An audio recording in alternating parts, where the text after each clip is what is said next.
아이성 전투에서 패한 이후에 여호수아는 자기 생각대로 3,000명만 전투에 올려보냈다가 패배한 것 때문에 하나님께 회개하였고 하나님 말씀대로 범죄했던 아간을 심판하였습니다. 그리고 하나님께서 가르쳐준 전략이었던 매복의 전략, 제가 새벽에 자세히 설명드렸습니다. 매복의 전략으로 아이성을 공격해서 큰 승리를 거두었습니다.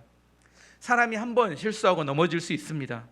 근데 넘어졌을 때 가장 지혜로운 것은 빨리 자기의 잘못을 인정하고 회개하고 하나님 앞으로 돌아오는 겁니다.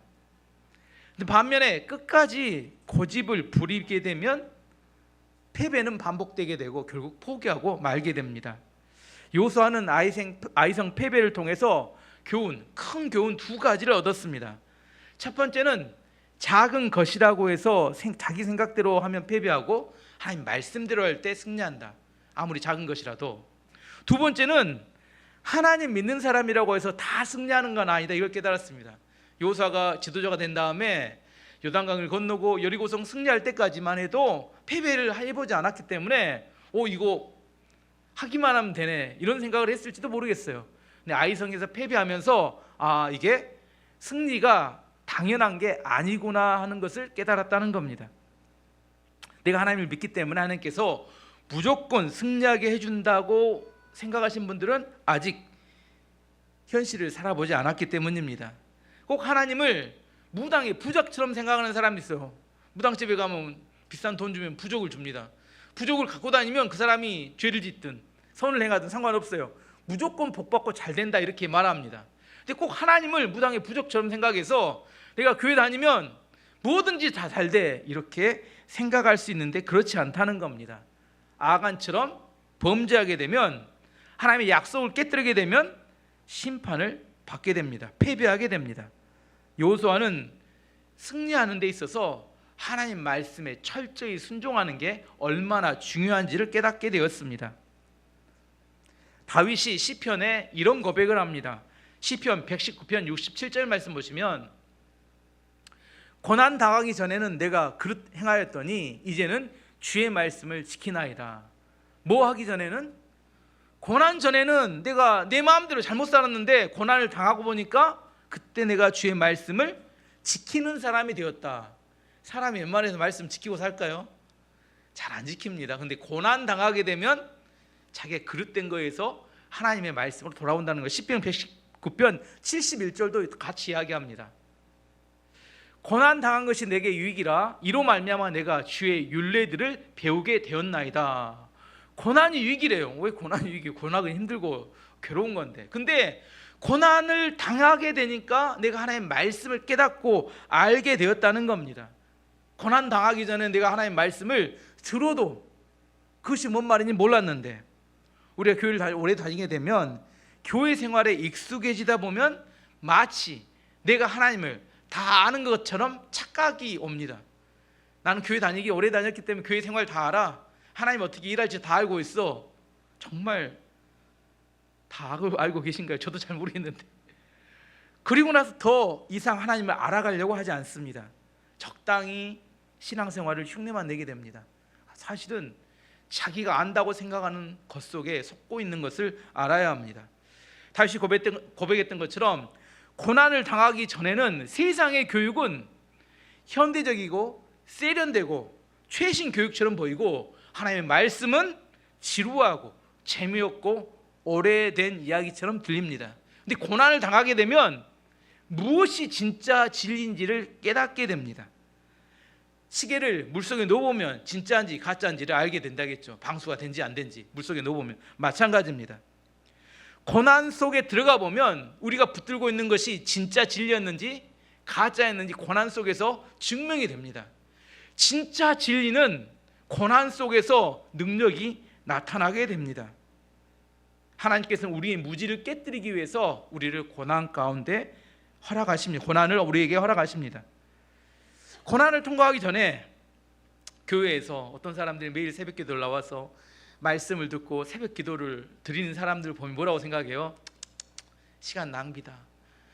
주일날 예배 한번 드리면 되지. 뭔 정성이다고, 뭔 오버해서 매일처럼 교회 가서 예배 드리고 말씀 듣고 기도할까 이런 생각 저도 했으니까 예전에 저도 했으니까 뭔 시간이 많이 남아서 저녁에 새벽에 잠이나 자지. 근데 어떻게 돼요? 고난 당해 보면 새벽에 잠이 안 옵니다. 내 마음속에 두려움과 불안이 찾아오기 때문에. 그리고 고난 당하게 되면 기도할 자리를 찾게 돼요. 함께 기도해 주는 사람이 있는 그곳에 가서 기도할 때 내 마음의 중심을 잡게 되고 내가 흔들리지 않고 하나님 앞에 믿음의 길을 갈 수 있게 됩니다. 그렇지 않으면 기도하지 않고 말씀이 없으면 내 마음이 고난 가운데 완전히 뒤죽박죽 흔들려 버리기 때문에 어찌 할 바를 모릅니다. 헛발질해요. 어떻게 할지를 모릅니다. 그래서 새벽에 기도하는 것이 얼마나 큰 힘이 되는지를 깨닫게 됩니다. 새벽 기도 때 기도하는 시간은 교회 응급실과 똑같아요. 평소에는 왜 저렇게 여러분이 병이 안 나면 병원 응급실을 보면 지나가면서 병원 응급실이 왜 있는 이렇게 생각하지만 아파보면 압니다. 아파보면 병원 응급실이 얼마나 소중한지 알아요. 마찬가지입니다. 내 안에 고난을 당해보면 새벽에 기도하는 사람들이 있기 때문에 내가 함께 기도할 수 있기 때문에 이게 얼마나 귀한 건지 모릅니다. 만약에 이 교회에서 새벽 기도를 아무도 안 해요. 내가 기도하고 싶은데 주일날 예배까지 기다려야 돼. 못 기다립니다.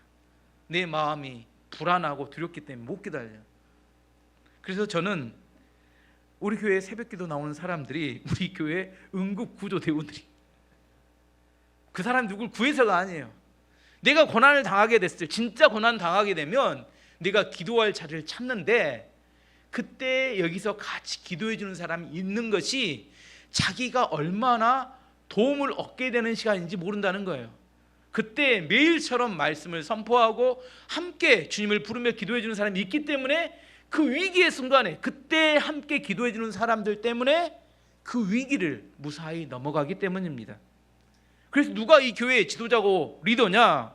저는 새벽을 깨우는 사람들이 이 교회의 지도자고 리더라고 생각합니다. 누가 섬기는 사람이냐? 이 교회에 섬기는 사람은 새벽을 깨워서 기도하는 사람들입니다. 왜냐하면 물론 그분들도 자기 필요에 따라 기도합니다. 하지만 정말 이 교회에 기도하기를 원하고 너무 절박한 사람들이 그 자리에 와서 도움을 얻기 때문에 구원을 받고 힘을 얻어서 문제를 해결해 나가기 때문입니다. 여러분, 기도하는 자리에 기도하는 분들을 귀하게 여길 줄 알아야 합니다. 그분들이 있기 때문에 이 교회가 유지되고 있어요. 저는 여러분보다 저는 훨씬 바쁩니다. 할 일이 많아요. 그럼에도 불구하고 저는 새벽 기도가 중요합니다. 이 교회의 심장은 사실 새벽 기도입니다. 안 하신 분들 회개하러 가는 이야기입니다. 뭔 소리인지 모르고 그냥 듣고만 있지 마시고 안 하신 분들이 회개하라는 이야기입니다. 밑으로 불가피하게 못 오시는 분들 잠자면서 듣지 마시고 깨어서 앉아서 좋은 자세로 들으시기 바랍니다. 흉내만 내지 마시고 외식하는 겁니다. 그거 하나님 기뻐하지 않습니다. 본문으로 돌아와서 여호수아는 아이성의 패배를 통해서 하나님 말씀에 순종하는 게 얼마나 중요한지를 깨닫게 됩니다. 그래서 처음 명령이 뭐였냐면 아이성에 있는 모든 사람들을 다 죽이라는 명령을 받았어요. 참 인간적으로는 받아들이기 쉽지 않은 명령이었습니다. 25절 26절 말씀 보시면 그날 아이의 모든 백성들이 다 죽었는데 남자와 여자를 합해 12,000명의 사람이 죽었습니다. 여호수아는 창을 치켜들고 있던 손을 내리지 않았습니다. 여호수아는 아이의 모든 백성을 다 죽일 때까지 창을 치켜들고 있었습니다. 전쟁은 참 잔인한 겁니다. 그 당시 전쟁은 이기면 모든 걸 얻게 되고 지면 모든 것을 잃게 되는 전쟁이었습니다. 인권이 없는 시대입니다. 만약 전쟁에 패배하게 되면 남자는 싹 죽입니다. 여자는 노예로 삼거나 노예로 팔아버립니다. 경제적 이득을 얻기 위해서. 어쨌든 노예를 살려두면 살리는 노예는 노동력이 되거나 경제적 이득을 얻게 되는데 하나님은 또 안타깝게도 다 죽이라고 해요. 노동력을 얻거나 경제적 이득을 얻거나 팔면. 근데 하나님은 또 다 죽이라고 합니다. 왜 하나님이 그러셨을까? 제가 여러 번 이야기했지만 가나안 그 땅은 우상 숭배와 성적 타락이 너무 극심했던 곳이었습니다. 그걸 증명해 줄 수 있는 것이 창세기 15장에 보면 하나님께서 아브라함에게 가나안 땅을 너와 내 후손들에게 주겠다고 약속하는 장면에서 하나님이 지금 말고 400년 후에 줄 것이라고 약속하는데 그 이유에 대해서 이렇게 설명합니다. 창세기 15장 13절에 16절 말씀 읽어보면 여호와께서 아브라함에게 이르시되 너는 반드시 알라 내 자손이 이 땅에서 객이 되어 그들을 섬기겠고 그들은 400년 동안 내 자손을 괴롭히리니 그들이 섬기는 나라를 내가 징벌할지며 그 후에 내 자손이 큰 재물을 이끌고 나오리라. 너는 장수하다가 평안히 조상에게로 돌아가 장사될 것이요 내 자손은 400년 후에 4대 만에 이 땅으로 돌아오리니 이는 아모리 족속의 죄악이 아직 가득 차지 아니하였음이니라 하시더니 왜 400년 후에 가나안 땅을 이스라엘 백성에게 주겠다고 말씀하셨어요? 아모리 족속은 가나안 7족속의 대표인데 가나안 족속들이 아직 죄악이 심판할 정도로 가득하지 않았기 때문이다 이야기하는데 400년 후에 어떻게 됐어요? 죄악이 가득했다는 의미입니다. 하나님께서 가나안 족속들의 죄악이 가득해질 때까지 심판을 연기하셨습니다. 하나님 불신자라고 해서 마음대로 심판하지 않습니다. 왜냐하면 하나님은 공의로우신 분이기 때문입니다. 하나님의 진노는 죄악의 잔에 항상 이야기합니다. 죄악이 가득 차게 되고 무게가 올라가면 어느 날 갑자기 진노가 쏟아지게 냅니다. 어떻게 하면 진노의 잔, 죄악의 잔에 이 죄악의 무게를 가볍게 할 수 있을까요? 회개하면 됩니다. 회개가 얼마나 큰 능력인지 모릅니다. 회개하지 않으면 진노의 잔이 축적이 되고 언젠가 무게가 차게 되면 하나님의 진노가 쏟아져 내리게 됩니다. 사무엘상 15장에 보면 하나님께서 사울왕에게 아말렉 족속과의 전쟁에서 숨을 쉬고 있는 코로 숨 쉬는 모든 걸 다 죽이라고 했습니다. 짐승이고 사람이고 다 죽이라고 명령하셨습니다. 근데 사울왕은 이 명령에 철저히 순종했을까요? 일부만 순종했을까요? 일부만 순종했습니다. 다 죽이지 않았어요. 일부 좋은 성경의 표현 그대로 좋은 양들과 소떼는 살렸습니다. 사무엘 선지자가 사울왕을 찾아갔더니 양과 소떼의 울음소리가 들려요. 그래 물어봅니다. 이 소리가 무슨 소리입니까? 했더니 사울왕 이야기합니다. 하나님께 뭐 하려고? 제사를 드리려고 좋은 양과 소를 살려서 데려왔습니다. 표면적인 이유는 뭐예요? 제사를 드리려고. 근데 실제적인 이유는 사실적인 본질적인 이유는 뭐예요? 경제적인 이득을 위해서 많은 좋은 양과 소를 살렸습니다. 누구와 똑같아요? 아간과 다르지 않았습니다. 여리고성에서 아간 모든 걸 다 불태워 없애라고 했는데 아간이 욕심내서 훔쳤죠. 마찬가지입니다. 사울왕도 모든 걸 다 없애라고 했는데 뭐 때문에요? 너무 가지고 싶어서. 이게 아간의 죄인데 너무 가지고 싶어서 경제적 이득을 위해서 살아남겼습니다. 그때 사무엘 선지자가 크게 사울왕에게 실망합니다. 그리고 하나님의 심판을 선포합니다. 사무엘상 15장 22절 23절 말씀 보시면 사무엘이 이르되 여호와께서 번제와 다른 제사를 그의 목소리 청종하는 것을 좋아하심같이 좋아하시겠느냐? 순종이 제사보다 낫고 듣는 것이 순양의 기름보다 나으니 이는 거여가는 것은 점치는 죄와 같고 완고한 것은 사신 우상에게 절하는 것과 같음이라. 왕이 여호와의 말씀을 버렸으므로 여호와께서는 왕을 버려 왕이 되지 못하게 하셨나이다 하니, 하나님께서 원하셨던 것은 하나님의 목소리에 청종하는 것이 번제나 제사보다 낫다고 말씀하시고, 순종이 제사보다 낫다고 말씀하시고, 거여가는 것, 하나님의 말씀을 거여가는 것은 점치는 죄와 같고, 마음을 완고하게 강팍하게 하는 것은 우상에게 절하는 것과 같다. 그래서 왕을 이제 폐위하기로 하나님이 결정하셨다, 이렇게 말씀하셨습니다. 우리가 생각할 때 사울왕의 대답은 사실은 우리가 평소에 생각하는 합리적이고 이성적인 판단입니다. 이거 가져가서 다 죽이지 말고 좋은, 사울왕만 그랬을까요? 사울왕만 그랬을까요? 이렇게 좋은 양과 소떼가 있는데 이걸 가지고 가서 하나님께 제사도 지내고 10분의 1이나 10분의 1도 안 될 거예요. 한 100분의 1 정도 제사도 일부 지내고 나머지는 어떻게 해요? 전리품으로 좀 나눠주고 백성들의 인기도 올라가고 나도 부자가 될 수 있고, 이런 여러 가지 생각들이 혼합된 거죠. 실제적으로는 굉장히 사울의 생각은 합리적이고 이성적인 판단입니다. 하지만 하나님께서 원하신 것은 정확하게 하나님 말씀에 순종한 것을 원하셨다는 겁니다.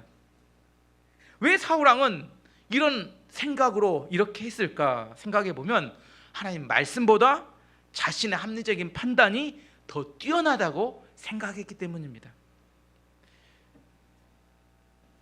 하나님 말씀에 자기 생각을 좀 더 가미하거나 첨가하면 훨씬 더 훌륭해진다고 생각했기 때문입니다.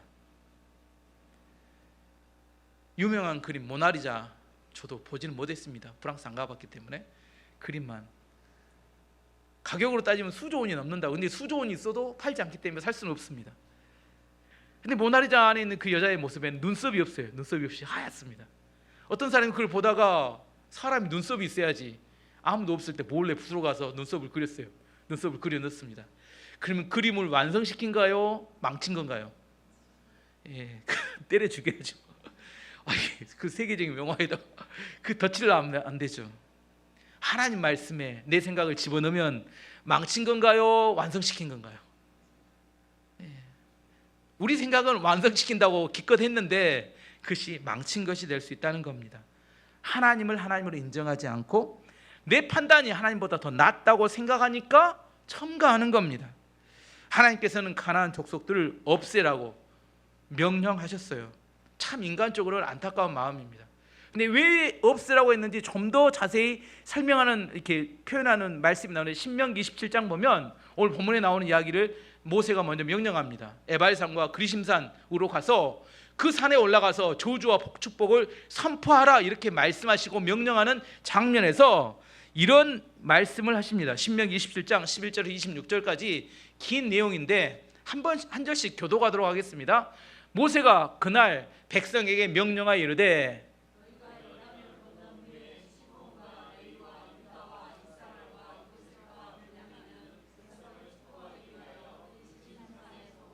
루벤과 핫과 아셀과 스불론과 단과 납달리는 저주를 위하여 에발산에 서고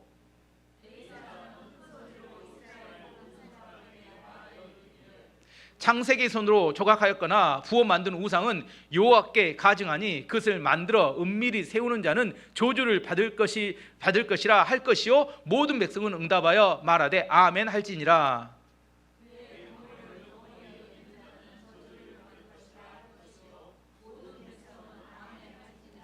그의 이웃의 경계표를 옮기는 자는 저주를 받을 것이라 할 것이요 모든 백성은 아멘 할지니라.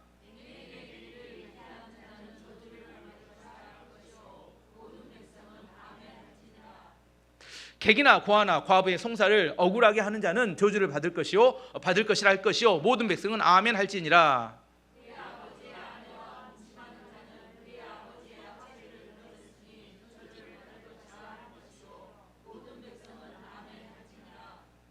짐승과 교합하는 모든 자는 저주를 받을 것이라 할 것이요 모든 백성은 아멘 할지니라.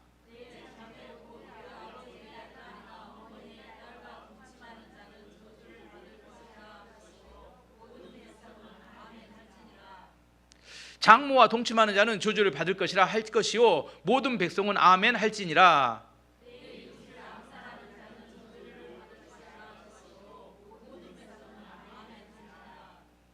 무죄한 자를 죽이려고 뇌물을 받는 자는 저주를 받을 것이라 할 것이요 모든 백성은 아멘 할지니라. 이 율법의 말씀을 실행하지 아니하는 자는 저주를 받을 것이라 할 것이요 모든 백성은 아멘 할지니라. 그리스도가 에발산에 양쪽에 6지파씩 올라가서 앞에서 레위 지파가 외칩니다. 뭐뭐뭐뭐 할 것이라 저주를 받을 것이다 이렇게 하면 모든 사람이 뭐요? 아멘 이렇게 크게 외쳤다는 거예요. 근데 죄의 내용이 심상치 않습니다. 우상숭배, 윤리적인 죄, 근데 성적인 죄, 아버지의 첩, 짐승, 자매, 장모, 마 입에 담기도 힘들 만한 이런 죄들이 나와요. 살인. 과연 누가 이런 죄를 짓고 있었을까요? 누가? 그 시대에 가나안 땅의 흔한 범죄였다는 거예요. 이게 이스라엘 백성 안에 있는 죄가 아니라 가나안 땅에서 입에 담기도 힘든 이런 성적인 범죄들, 음란한 죄들, 그런 것들이 그 땅에 흔하게 짓는 죄였기 때문에 하나님께서 그 땅을 두고 볼 수가 없었던 겁니다. 그래서 하나님께서 그런 죄를 철저히 없애도록 하나님께서 명령하신 겁니다. 신약을 살아가는 성도들에게 가장 오해가 되는 부분 중에 하나는 은혜를 믿음으로 구원받았다 이 부분입니다. 전번에도 한번 이야기했는데, 은혜를 믿음으로 구원받았다 이렇게 이야기하니까 이제 은혜로 구원받았으니까 공짜니까 마음대로 살아도 된다 이렇게 착각하는 분들이 있어요. 은혜로 구원받았다는 것은 우리의 힘으로는 율법을 지키지 못하기 때문에 율법을 다 지키신 예수님을 믿음으로 받아들이면 의롭다고 인정해 주는 겁니다. 하지만 하나님께서 진짜 원하시는 것은 마음대로 사는 걸까요? 하나님의 말씀을 지키며 사는 걸까요? 하나님의 말씀들을 지키는데 어떻게 지키냐면 율법을 지켜서가 아니라 믿음으로 그걸 지키며 살아가는 것을 하나님이 원하신다는 거예요.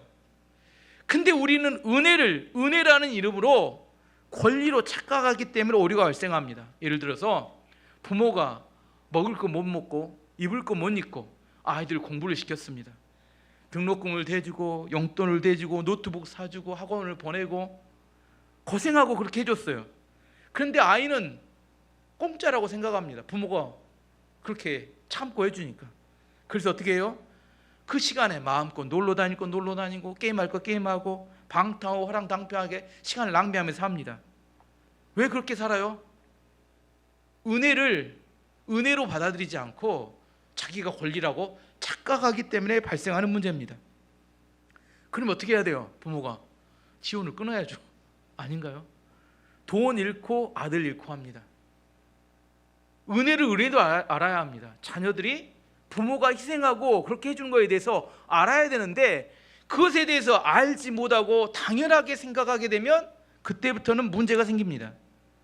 우리가 교회를 다니기 때문에 하나님께서 무조건 우리 기도를 응답하신다?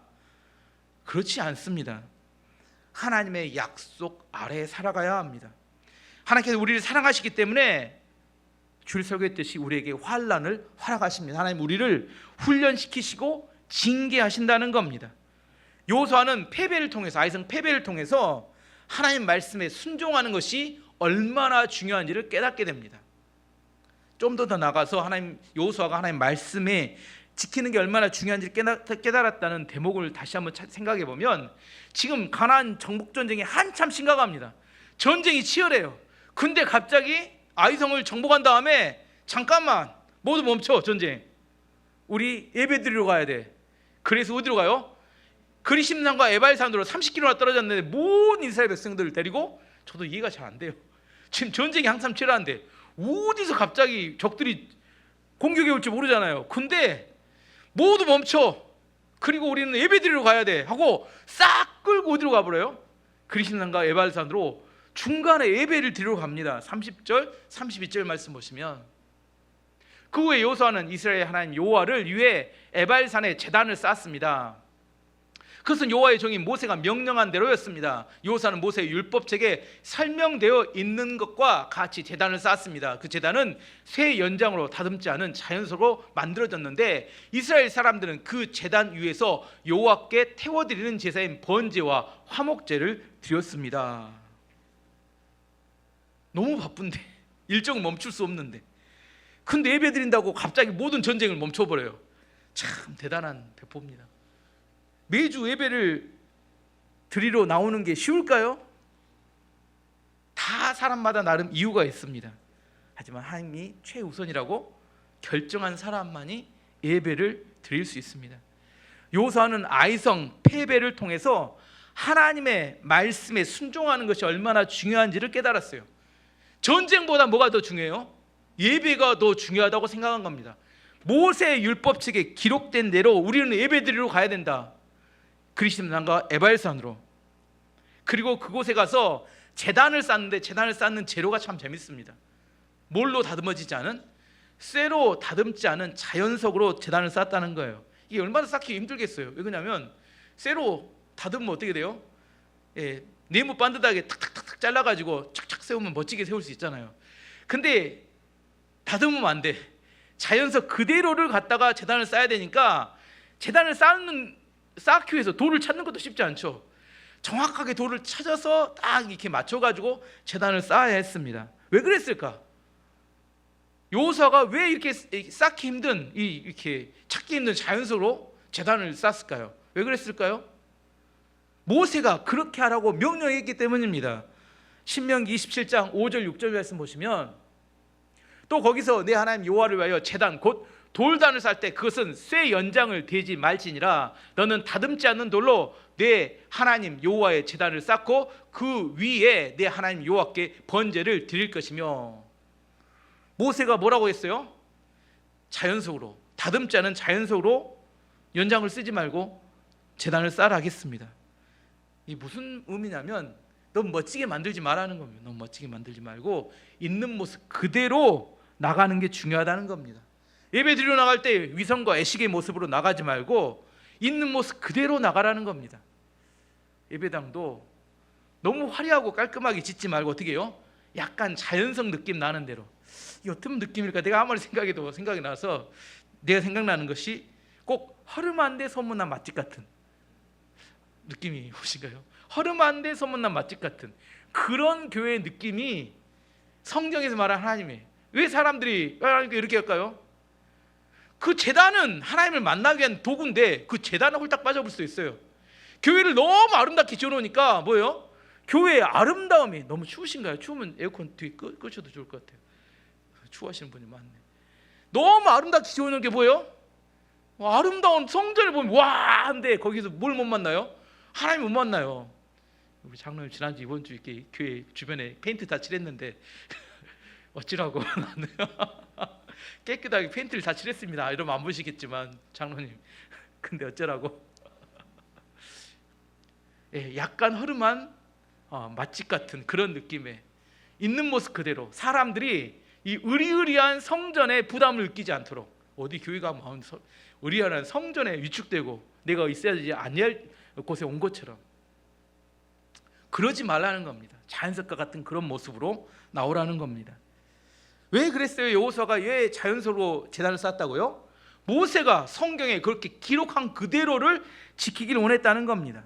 32절 말씀에도 보면 한 가지 더 명령이 있습니다. 32절, 그곳에서 여호수아는 이스라엘 모든 백성들이 보는 앞에서 모세가 썼던 율법을 돌에 새겼습니다. 돌에다가 하나님 율법을 새겼어요.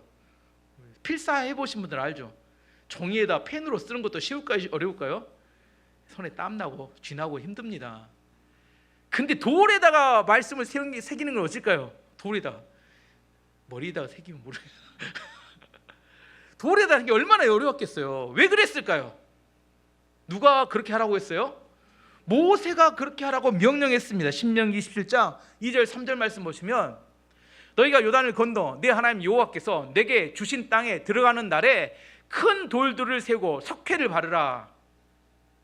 요단을 건넌 후에 이 율법의 모든 말씀을 그 위에 기록하라. 그리하면 네 하나님 여호와께서 내게 주신 땅 곧 젖과 꿀이 흐르는 땅에서 내가 들어가기를 네 조상들의 하나님 여호와께서 내게 말씀하신 대로 하리라. 모세가 하나님의 말씀대로 명령을 했습니다. 가나안 땅에 들어가면 돌에다가 하나님의 모든 말씀을 기록해 놔라. 이 이야기를 듣고 여호수아는 어때요? 그걸 실행에 옮깁니다. 사람들이 이야기해요. 전쟁도 바빠 죽겠는데 예배 드렸으면 되지, 빨리 갑시다. 적들이 쳐들어오면 어떡해. 근데 거기서 다 이야기해갖고 돌에다가 이게 하나님 말씀 새기라고 난리를 치는 거예요. 왜 그랬어요? 왜? 하나님 말씀에 모세가 그렇게 하라고 하니까 그대로 순종하는 겁니다. 지금 여호수아의 마음이 어떤지를 제가 설명드리는 거예요. 전쟁이나 하이성에서 한번 패배한 다음에 뭐가 중요하다? 말씀에 순종하는 게 얼마나 중요한지에 대해서 뼈저리게 느낀 겁니다. 그래서 전쟁도 멈춰놓고 그리스도인과 에발산에 가서 그곳에 가서 하나님 말씀을 순종하면서 제단도 쌓고 돌에다가 말씀도 새기고 있어요. 근데 왜 돌에다 말씀을 새기라고 했을까요? 그 당시에는 성경이 없었어요. 성경을 알려면 어떻게 해요? 지도자가 성경 한번 읽어줘야 돼. 근데 읽어주기 어렵잖아요. 그래서 돌에다 새겨놓은 것을 백성들이 시간 날 때마다 가서 그걸 보고 마음에 새기도록 하기 위해서 돌에 새기라고 한 겁니다. 우리는 성경이 항상 있으니까 너무 귀한 걸 모릅니다. 하지만 이게 얼마나 귀한 성경인지 모릅니다. 그리고 말씀에 기록된 대로, 신명기 27장에 기록된 대로 6 지파는 에발산에, 6 지파는 그리심산에 올라가게 했습니다. 그리고 그곳에서 하나님의 화와 복에 대해서, 복과 저주에 대해서 선포합니다. 33절에 35절까지 말씀 보시면 장로와 지도자와 재판관과 모든 이스라엘 사람들이 언약궤를 가운데 두고 섰습니다. 그들은 그 언약궤를 맨 레위 사람 제사장들 앞에 섰으며 이스라엘 사람들과 이방 사람들도 모두 그곳에 섰습니다. 백성들 절반은 에발산 앞에 섰고 나머지 절반은 그리심산 앞에 섰습니다. 그들은 전에 모세가 백성을 위해 복을 빌 때 그렇게 하라고 명령했던 대로 했습니다. 그 뒤에 여호수아는 율법책에 적혀있는 대로 복과 저주의 말씀을 모두 읽었습니다. 이스라엘 사람들이 다 모였습니다. 여자들과 어린이들과 이스라엘 사람들과 함께 사는 이방 사람들도 그곳에 모였습니다. 여호수아는 모세가 준 명령을 빠짐없이 읽었습니다. 양쪽에 다 모이게 해놓고 뭐예요? 하나님 말씀을 선포하면 아멘, 아멘, 아멘 하면서 여호수아의 복과 저주에 대해서 다 읽었는데 이 여호수아의 그 복과 하나님의 복과 저주가 어디에 나와 있을까요? 신명기 28장에 보면 그 선포했던 말씀이 나와 있습니다. 1절부터 68절까지인데 너무 길어서 앞부분 14절까지가 복이고 나머지 4배는 저주예요. 그래, 저주는 빼고 오늘 복만 한번 읽어보도록 하겠습니다. 저주는 마음에 안 좋아. 읽어보면 복은 읽으면 읽을수록 기분이 좋아집니다. 제가 한번 교독해보도록 하겠습니다. 교독에 내가 내 하나님 여호와의 말씀을 삼가 듣고 내가 오늘 내게 명령한 그의 모든 명령을 지켜 행하면 내 하나님 여호와께서 너를 세계 모든 민족 위에 뛰어나게 하실 것이라.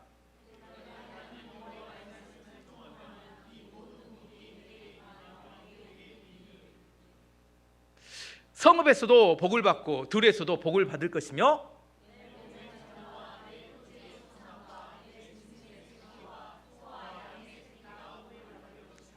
내 광주리와 떡반죽 그릇이 복을 받을 것이며 여호와께서 너를 대적하기 위해 일어난 적군들을 내 앞에서 패하게 하시리라. 그들이 한 길로 너를 치러 들어왔으나 내 앞에서 7길로 도망하리라.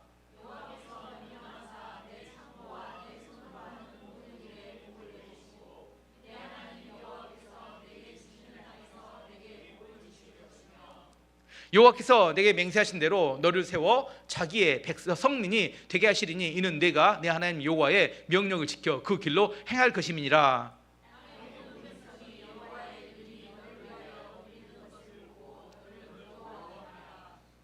여호와께서 내게 주리라고 내 조상들에게 맹세하신 땅에서 내게 복을 주사 내 몸의 소생과 내 가축의 새끼와 토지의 소산을 많게 하시며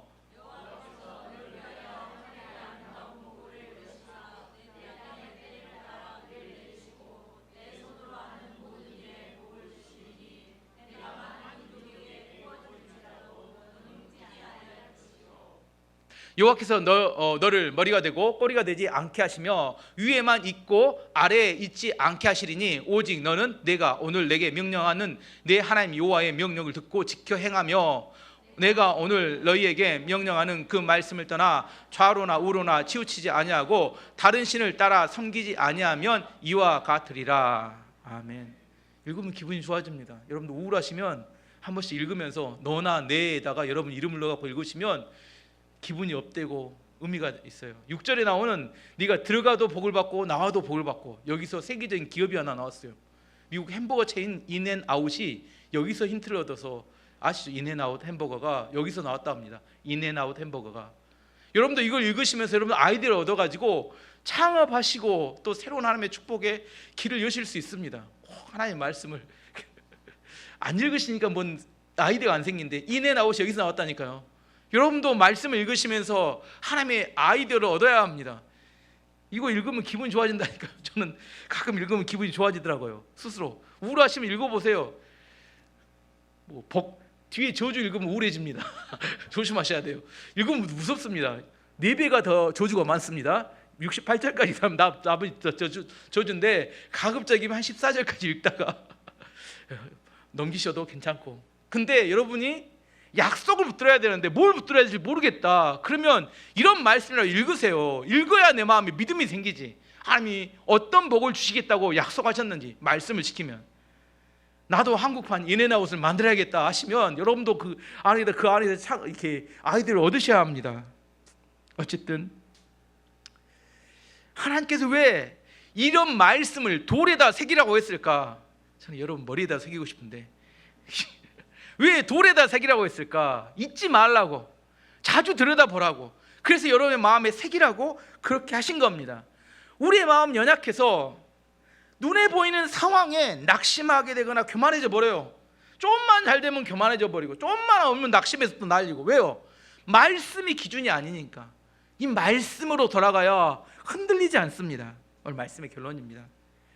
하나님께서 바쁜 일정, 전쟁의 일정 중에서도 왜 이스라엘 백성들에게 그리심산과 에발산에 나뉘어서 올라가서 신명기 28장의 복을 선포하고 저주를 선포하라고 이야기했을까? 왜 그랬을까요? 왜 바쁜 중에도 이걸 하라고 했을까? 중요한 이유가 있습니다. 하나님 백성이라고, 가나안에 산다고 무조건 복을 받는 게 아니란 걸 알아야 한다는 겁니다. 말씀을 지키면 복을 받지만 말씀을 지키지 않으면 저주를 받아요. 지금 이걸 하나님이 그들에게 인식을 시키는 겁니다.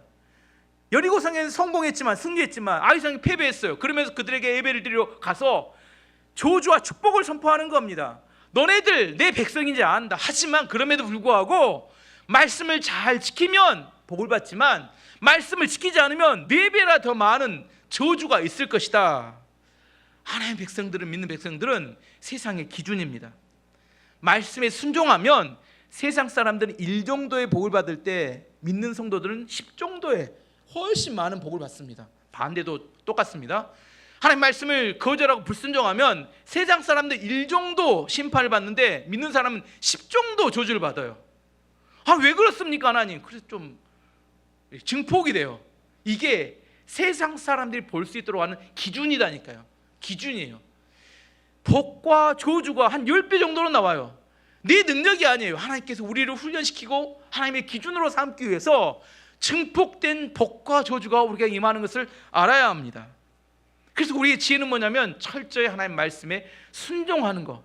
합리적이고 이성적인 생각이 아니라 왜 그런지 이해가 안 될 때 많아요. 저도 이해가 돼서 하는 건 아닙니다.